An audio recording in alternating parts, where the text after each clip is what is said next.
Well, Chris, I'd like to kind of talk about cargo theft and the cargo crime problem in Canada, and maybe some secure logistics and some ideas for cargo loss prevention and supply chain security. That was Mr. Todd Moore from ISB, and he's my guest this week on the Dog on It Trucking Podcast. Welcome to the Dog on It Trucking Podcast. When it comes to trucking safety, the dog is on it. Well, what do we do on this show? I get to talk to some of the most influential trucking executives in our industry so that we can pick up new tips and tricks to use in our everyday businesses. So with that, let's get on with the show. Hey Todd, welcome to the Dog on It Trucking Podcast. How in the heck are you? Good, Chris. Thanks very much for having me. Hey, much appreciated. It's my pleasure. Todd, can you tell us what makes you an expert in cargo and loss prevention? In other words, what's your background?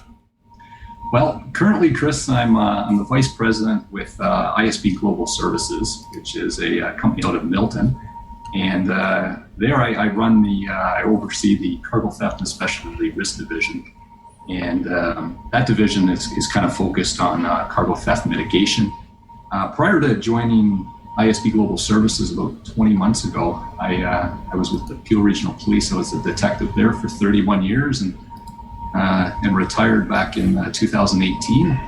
And during my 31 years with Peel, I was involved in a number of different units, robbery unit, but the majority of my last 12 years of my career was spent in the intelligence unit, where I was the detective in charge of the organized crime unit. It was funny, although we did organized crime, every single, or almost every major investigation had a tangent to cargo theft.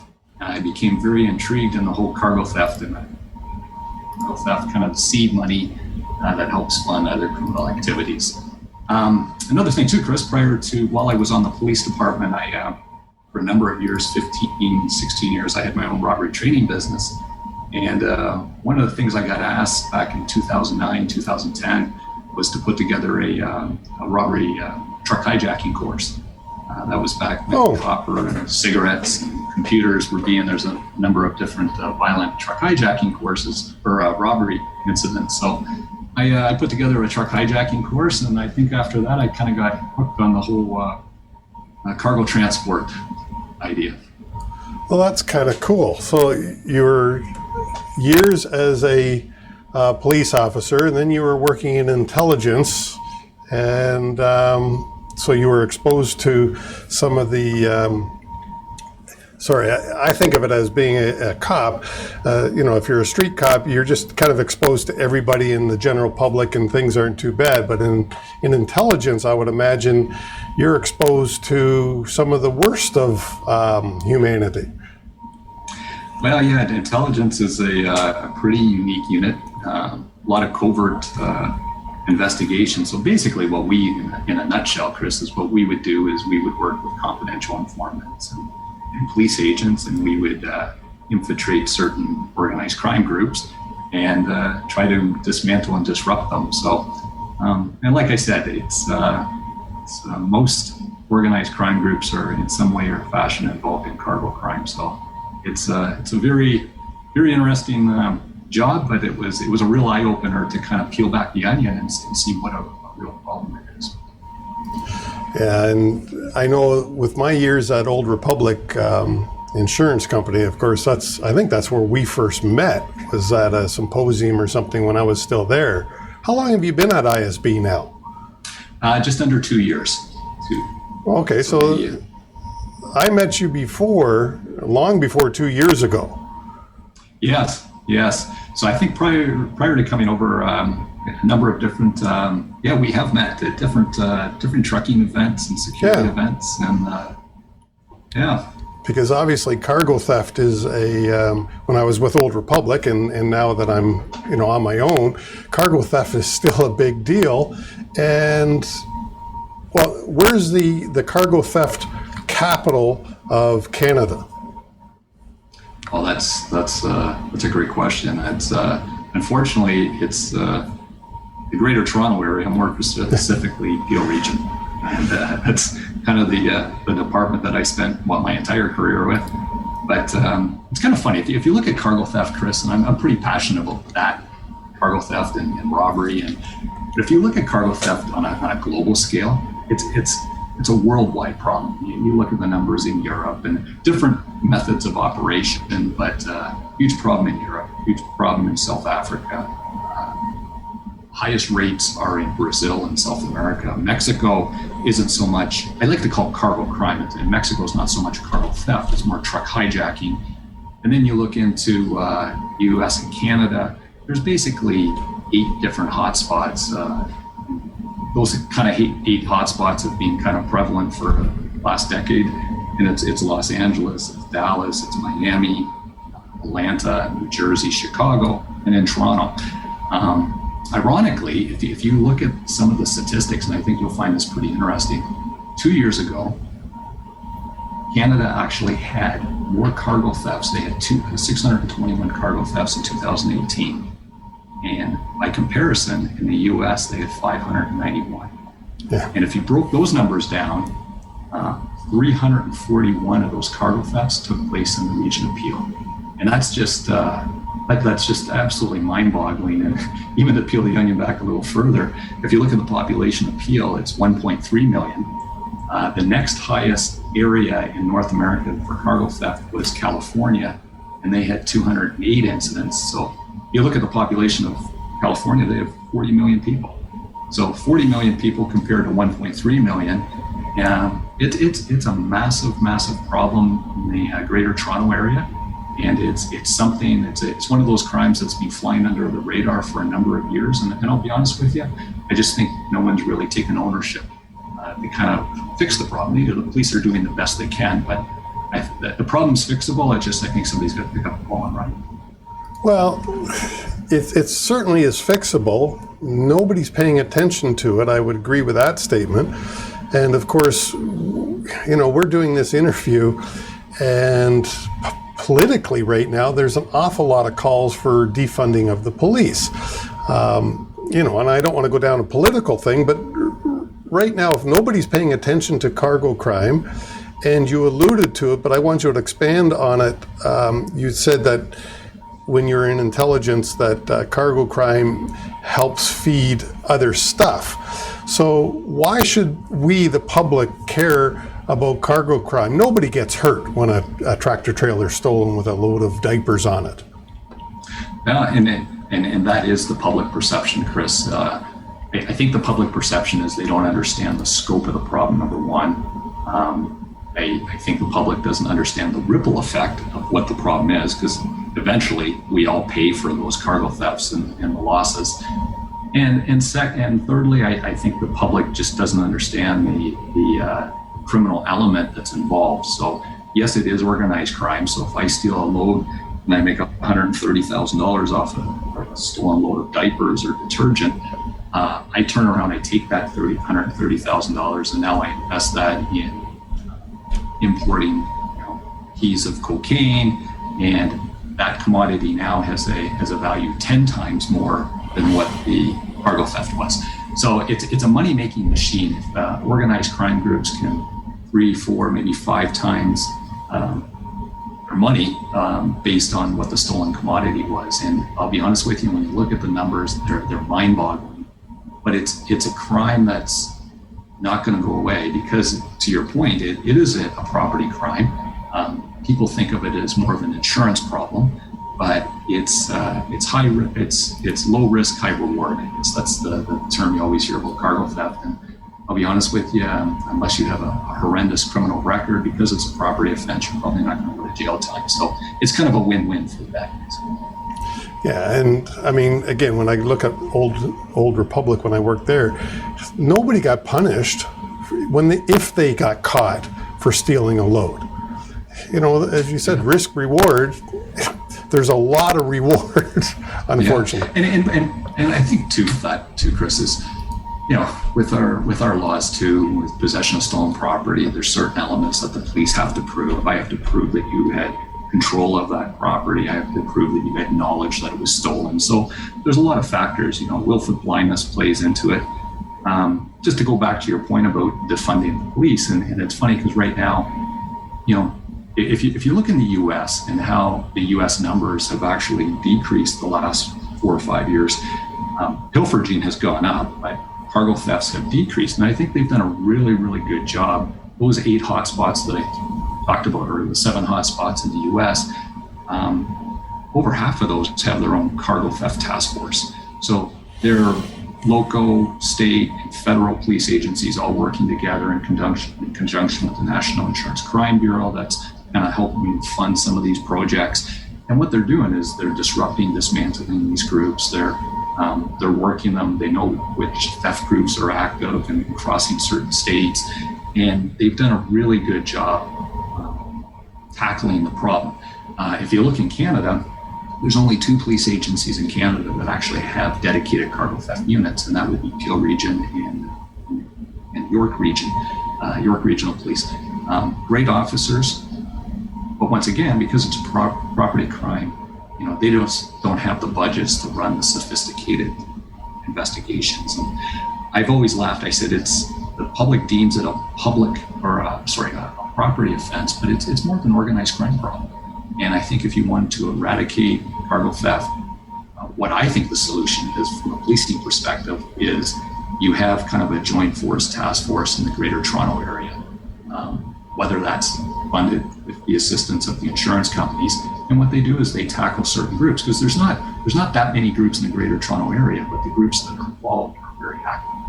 And the Greater Toronto area is very unique, and I think our numbers are unique because we have a very unique landscape of criminal organized crime groups. So we have your traditional organized crime groups, your Italian mafia, we have South Asian organized crime, we have Asian organized crime, Eastern European organized crime, and a lot of those groups are actively involved in cargo theft. So I think geographically it's very unique. Well, I think that's kind of cool in that even in our crime areas, we welcome everybody. We have them all. Yes, we do. And it's funny. How Canadian. and when you kind of look at it, and like I say, we go back, and I mentioned you coming from the insurance industry, people say, well, it's an insurance problem. And I think a lot of people honestly believe that. They go, guess what? Somebody stole some diapers. Somebody stole a truckload of tires. Who cares? It's insured. Which kind of leaves, right now, it's kind of up to the police to tackle the problem. And if you look at from a police perspective, especially with everything that's going on now globally, the police are business as well. They got a fixed budget. They have resource issues that they're trying to do more with less. They have investigative priorities. So if every unit, whether I'm in cyber crime or robbery or break and enters, every unit thinks their investigations are the most important. So it's very hard from a police perspective to get that attention on. Yeah, I mean, unfortunately, the police budgets this is many years ago, probably 10 years ago, I was around the claims department. We had a couple of loads of diapers stolen. It was 2 loads. That was 10 years ago. That was $250,000 in cargo theft. And the carrier had really good cameras. It was done at night, and it was funny. I saw the video because the owner of the company invited me in, and he had turned it over to the claims department, of course, for the insurance company. But it was funny. They knew where the cameras were, and the one fella's bandana fell off his face, and as it fell off, he looked at the camera and pulled up the bandana. And the police, when they got that video, said, no problem at all. This should be a pretty easy one to crack. And weeks went by, and the owner kept calling the police department, and this was in Peel, and the person who was in charge of identifying that person from the video kept saying, I'm sorry, I'm being pulled off because we had a more severe crime, a shooting or something, and they kept getting pulled off of this, as you call it, property damage or property claim, where nobody got hurt, to much more serious situations. Which I believe is the right thing to do, because as much as people are saying, defund the police, I think they're underfunded, or at the very least, they don't put the funds where they're needed. Something like this, where we can catch a criminal, and they're likely, as you've said, involved in other stuff already. Why aren't we putting the resources into catching that criminal and taking them off the street? I know that's not really a question for you, but it used to piss me off. Sorry. Yeah. And it's funny you say that, Chris, because even now the 2 units in Canada that have dedicated cargo theft units are great investigators. It's old school policing, working informants, doing static surveillance. But because of the organized crime element, if you truly wanted to dismantle that, it takes money, and unfortunately, it takes money to catch bad guys. Right? You have to, you have to do wiretaps, and people don't talk on the phones now. There's encrypted apps that you can talk about. So you have to be very, very creative. It does. It just costs money to eliminate crime. And I think as the numbers continue to go up, and you've seen since 2015 cargo theft rates triple, I don't see the numbers dropping significantly, not going up every year, because it's just way too profitable. It's way too profitable, and right now we're not willing to spend the money as taxpayers because we don't see it as a big enough problem. That's my thing. So what can a trucking company do, for instance, to mitigate their losses or to make their cargo harder to be attacked or to be stolen? Well, it's funny because I think the number one thing you could do, and I'll tell you a quick story. When I was in leasing, like I said, I dealt with some confidential sources, and I had a source one time that was entrenched in cargo theft, and I asked this specific question. I said, if I was to deputize you, how would you end cargo theft? and the source's answer was GPS every trailer. All the bad guys know only the tractors are GPS, not the trailers. And I thought about that for a second. I said, that's the mindset of that's the criminal element thinking that. And I'll be honest with you, Chris, that is, if we want to put the biggest dent into cargo theft, that is the quickest solution, is GPS the trailers. And I understand why they're not. And you know, from coming from the insurance world, for every tractor, you probably have 2 to 3, if not 4 trailers. So it becomes a cost factor. Where I think, I think this is where the insurance comes in. Insurance companies can play a big part in this. There has to be some incentives on the insurance side of the house that motivates trucking companies to start GPSing their trailers, and whether that be some type of reduction in premiums. But I think by putting in tracking systems in the trailer, and the reason I say that is here's kind of how a typical cargo theft happens. So say between Friday night and Monday morning, a lot of times these groups will be working on either intelligence that's gathered, so they're specifically targeting a certain trailer, or maybe they target a random truck yard that's in an industrial area. A lot of times they'll steal a tractor, bring their own tractor, and steal a trailer. So if that trailer's not GPSed and that trailer leaves the yard, there's a very short window of opportunity to recover that. And even if it was GPS, there's still a short window of opportunity to get that information to the police and have the police act in real time. And unfortunately, the majority of cargo thefts happen Friday night to Monday morning, and that corresponds when the police are the busiest on the weekends with other priority calls, right? So I would say GPSing the trailers is best. And then secondly, having some type of mechanism that allows you to get that information to the police in real time and allow the police to live track in real time. And I think if you talk to the insurance industry, their biggest pain point, number one, is the loss ratios and the small number of trailers that are actually recovered in real time, right? So I think trucking companies, that's probably something that they could look at. I think the other big thing is target hardening your yards, making sure you have proper preventative security measures at your yard, because that's the majority of where they're happening. And to your point, whether it's video cameras, proper lighting, proper seals and locks. So those are preventative measures that you can do. But GPS tracking, I think, is by far the best method. So that's interesting because, I mean, GPS tracking I don't know this as a fact, but I believe it's my belief that it has been reduced in price. Like over the last several years, when GPS first came out, it was not inexpensive, and now it is inexpensive. I know one of my carriers that I'm working for, they don't tell their drivers, but every trailer is GPS tracked, every one. Yeah. And it's funny because I think over the years, the biggest problem, and especially in the climate we're in the Greater Toronto area, is we get very harsh winters. And when it comes to GPS tracking, battery is everything, right? Yeah. And I think technology has advanced so much with GPS that, devices now can be hardwired, they can be wireless, they can be embedded in the trailer and concealed. So I think technology is advancing, making it easier for these devices to be used. Yeah, and as you say, it's probably the easiest way. Now, you mentioned about getting real-time information to the police. So if I was to outfit my trailer fleet with GPS, how do I work it so that I can get that info to the police? Is there a mechanism now?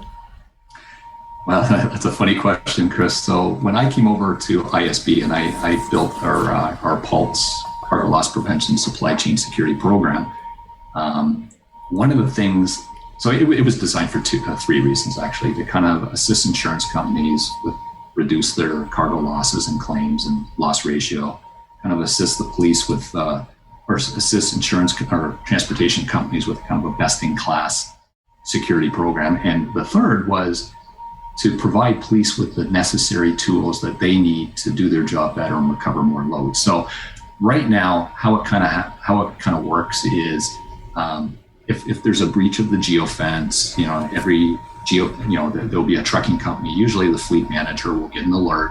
They'll get that alert. It'll be 2:00 on a Saturday morning. I pick it up. I see where the alert is. Say it's my trailer's going down the 401 between Milton and Guelph. Now I have to call and I have to figure out, okay, is this OPP? Would this be Alton? Would this be Guelph? Is this Hamilton? And I gotta make those phone calls. So when we built our program, what we looked, and we had the luxury of having sister companies that are into crisis risk management. So we have 2 command centers, global command centers. So we were able to do this. But what we did is we built a platform that allows us to integrate into any GPS system, and we take that information, and through our command center, we go through a notification validation process. Number one, we want to make sure it's not user error and it's a valid alert. And if it's a valid alert, we have a database of 37,000 law enforcement 911 call centers. And our operators make a call to the police agency of jurisdiction. And then what we do is we send all the asset details as well as a live tracking link to the police that allows them to forward that to the uniformed cars and live track the load in real time. So it was something that was completely missing from the market. And I think it's what I said, there's such a small window of opportunity for load recovery, and giving that live tracking ability to the police. So now when that load goes into a warehouse and it's unloaded, the police can track that history. And it's all about telling the story to a judge so you can get a search warrant so you can get that load back, right? Just like when in your claims days. Yeah. Well, no, and it's funny, I don't know if you saw the news, I believe it was just last night. The police recovered a load of PPE last night. Yeah, and something with everything that's going on right now, and personal protection equipment is really high value, high risk because there's such a demand for it. Right? And, it's funny. There's almost people always ask me what gets stolen, and I said obviously, there's a market for anything on the black market. Willful blindness. If somebody says, hey, quote, it fell off the truck. If I don't ask, I don't know, right? And everybody's looking for a deal. But if you look at, you have your high risk commodities like you mentioned, like PPE and other items like that. But food and drink, they're hard to trace. They don't have a serial number. And if I run a restaurant, if I run a grocery store, you know what I mean? It's just, I can flip them up. Small devices, small items like Gillette sensor razors or batteries. Those can be sold in any mom and pop grocery store or convenience store, right? And and construction materials, you know what I mean? There's, with all the construction going on, everybody's looking for wood supplies, washer and dryers. So there's a market for anything. Well, and right now, just you probably don't know, but my girlfriend is a dental hygienist, and so she owns her own practice, and we've seen N95 masks. She can't buy them. They're $20 a piece at the moment for an N95 mask, and they used to be, I think she told me, $2 or $3 before this situation happened, and now they're at 20 because you can't get enough of them, and she's required to use 5 of them a day, Wow. That would be a commodity right now that could be sold quite easily, and so I mean, companies like hers, it's hard to recover those costs because it's your personal insurance company is paying it mostly, and so it's hard to bill extra because there's contracts involved and all kinds of stuff. So anyways, PPE is pretty cool. So we talked about, well, you mentioned what they steal, you mentioned how we can harden the yards and help prevent. Tell us a little bit more about the Pulse product, and then I think we'll wrap up because I don't want to keep you here all day, although I could. It's been a great conversation. That's crazy. I could talk about cargo theft. Yeah. Interesting topic, but no, with Pulse, and as I mentioned, so Pulse is kind of our unique program. It's our cargo loss prevention supply chain security program. So, and how that came about, Chris, is ISB Global is one of 4 sister companies, or where we're under private ownership by the Dalton Group of companies, and most of our sister companies are involved in crisis risk management, crisis response, duty of care travel. That's why we have these 2 crisis response centers. And ISB, we're kind of in the insurance space, we're kind of in the trucking space. So probably about 3 years ago, most of the major insurance companies are our clients, and our CEO got some feedback saying, look, the loss ratios for cargo are extremely high. Some insurance companies actually even got out of that whole kind of commercial transportation space because of the losses. And they said, is there anything you guys can put together that could help benefit some type of program? So I came over, kind of developed the program, and was kind of focused on preventative measures. So basically what Pulse is, it's we're kind of an end-to-end solution, one-stop shopping. We have a number of different preventative cargo security, preventative products and services that we can offer, site assessments and background checks and anything cargo related, interactive remote video monitoring and stuff. Kind of our meat and potatoes is our ability to escalate. So what we can do is if the client has GPS, we can integrate and we can provide that escalation service to the police. We also offer Pulse GPS kits. So a client comes, we have GPS packages for all modes of transportation. So driver protection, embedded cargo, intermodal sea containers, air shipments, all with our Pulse escalation. So we're kind of focused on Canada and the US. We have escalation abilities in Mexico and in Europe as well. But it's kind of that end-to-end solution that we've kind of put together, which is kind of unique. There's some companies out there that offer bits and pieces, but we fortunately have the ability to kind of offer that end-to-end solution.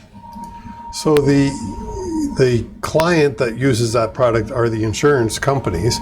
Can trucking companies use pieces of that? Yep, actually, so it could be it can be used by trucking companies, manufacturing companies. insurance companies, we can build packages for the insurance companies. So if the insurance company wanted to offer certain packages, whether, hey, guess what, GPS kits or police escalation or facility security or driver qualification, they can offer those to their companies, their insurance clients. We have a lot of manufacturing companies. If you think about manufacturing, PPE as an example, a lot of them are using third-party logistics, right? So they want visibility on their load. So when that load leaves, they use embedded cargo devices so they can have visibility. So it's funny, freight forwarding companies, manufacturing companies, but yeah, definitely it was designed originally for the transportation trucking companies and kind of help with risk mitigation. Well, that's cool. I mean, because I'm not really familiar with Pulse as a product. I am familiar with MEE, making eligibility easy. I think that's the correct name. But that's, so is that part of Pulse as well? Is that one of the services? Yeah, so what we've taken, we have that service offering. So with me, so basically ISB is broken into kind of three components. We have our insurance division.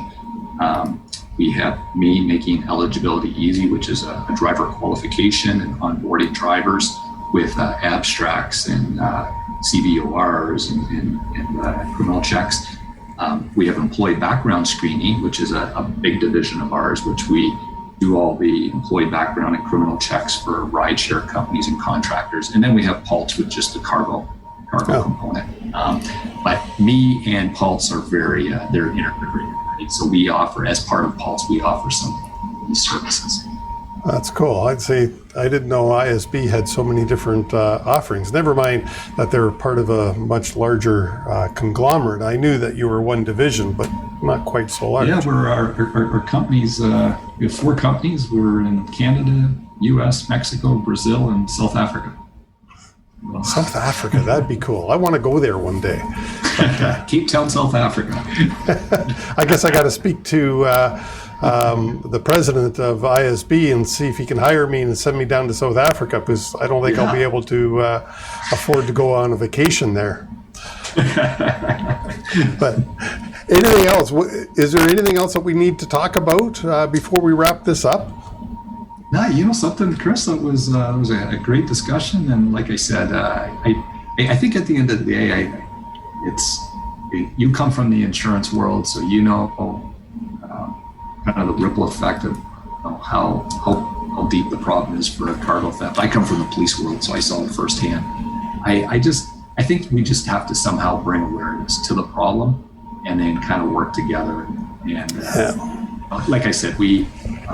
Whether it's working in partnership with insurance companies in our program, I think in the U.S. they've done a great job. There's other programs like CargoNet out there that work hand in hand with police and insurance companies, and I think if we can replicate that similar type of process in Canada, I think we could start reducing these numbers. Yeah, and as you say, it's a lot of it is awareness by the public. It's awareness by the politicians. Kudos to OTA and CTA. They've tried to raise the awareness. I would say unsuccessfully, and the only reason I say that, it wasn't for a lack of trying. We don't see any results. Anyways.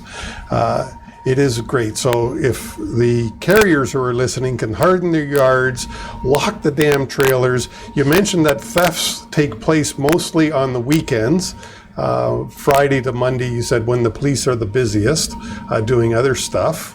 And then one thing you didn't mention, well, not directly at least, background checks of your employees, whether they are working in the warehouse or as a truck driver or as a dispatcher.